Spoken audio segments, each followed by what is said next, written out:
खुर्रम दस्तगीर साहब, आम ख्याल ये है कि ये जो पीटीआई के रहनुमा हैं जो पार्टी छोड़ने का ऐलान कर रहे हैं, सियासत छोड़ने का ऐलान कर रहे हैं, ये बड़ा दबाव है आपकी हुकूमत दबाव के तहत ये सब करवा रही है।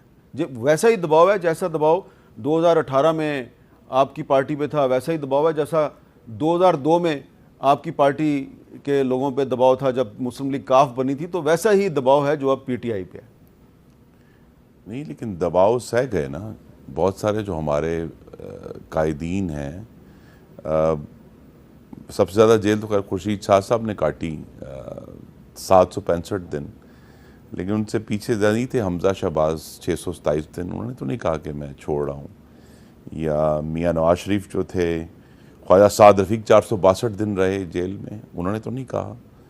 या फिर हमारे सामने मियाँ नवाज शरीफ 374 दिन थे यहाँ जेल में। शाहिद खान अब्बासी 222 दिन रहे हैं, 12 दिन नहीं 222 दिन रहे हैं। और गालिबन जितना दबाव उनके ऊपर संजीदगी से डाला गया शाहिद खान अब्बासी साहब पे, उन्होंने तो पार्टी नहीं छोड़ी। उन्होंने तो नहीं कहा कि हम वो अपने पार्टी के नज़रिए पर, अपने कायद से जो उनकी वफादारी थी उस पर कायम रहे।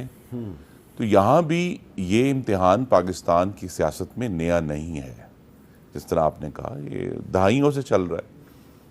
तो लेकिन चूंकि पीटीआई का खमीर जो है वो दबाव से ही उठा था, तो लिहाजा वो दबाव सह नहीं सके। अच्छा। बहुत सारे जो उनके जिन लोगों को शामिल करवाया गया उनको दबाव के ज़रिए करवाया गया था। तो लिहाजा जब पहली एक उफ्ताद आई, और आप देख लें कि 2014 में जब इन्होंने यहाँ आपकी अकब से ये एजिटेशन और गदर शुरू किया था, इस बिल्डिंग पर ये पत्थर मारा करते थे, अकब जनी किया करते थे। तो उसके बाद से आज तक पीटीआई को किसी ने हाथ नहीं लगाया। मैं खुद भी समझता हूँ, मुस्लिम लीग नून की हुकूमत थी, कि पाकिस्तान टेलीविज़न पर जब इन्होंने हमला किया तो इसके ऊपर उनकी प्रोसिक्यूशन होनी चाहिए थी। जब उन्होंने सैकड़ों इस्लामाबाद पुलिस के एहलकारों को, अफसरों को ज़दोकोब किया, उनकी बेखनी होनी चाहिए थी। और सबसे ज़्यादा जो लोग भूल जाते हैं कि अक्टूबर 2016 में ये खैबर पख्तूनख्वा से मसल्ला होकर इस दारुल खिलाफे पर हमला करने आए थे, तो इस पे उनको प्रोसिक्यूशन होनी चाहिए थी।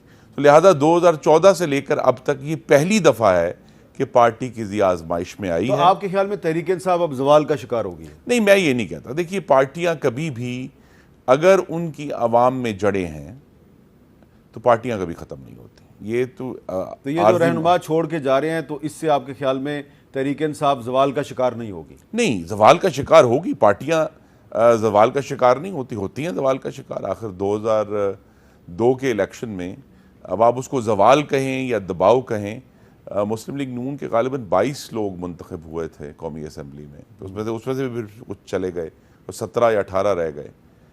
तो फिर वही पार्टी जो है वो 2013 में 2/3 मेजॉरिटी में आई। तहरीक इंसाफ भी आ सकती है वापस? जी देखिए, अगर तो वो ये साबित करेंगे कि उनकी जड़ें वाकई अवाम में हैं, हाँ, और और वो अवाम के मसाइल को लेकर उठेंगे, तो फिर पार्टियां, हमने चूंकि खुद ये सारे जख्म सहे हुए हैं और ये सारे दबाव सहे हुए हैं और हमने अपनी पार्टियां नहीं छोड़ी, तो लिहाजा अगर उनमें ऐसे लोग हैं जो ये दबाव सह जाएंगे तो पार्टी पहले आपको जख्म लगे, आज आप जख्म लगा रहे हैं? नहीं, हम नहीं लगा रहे जख्म। अच्छा, देखिए,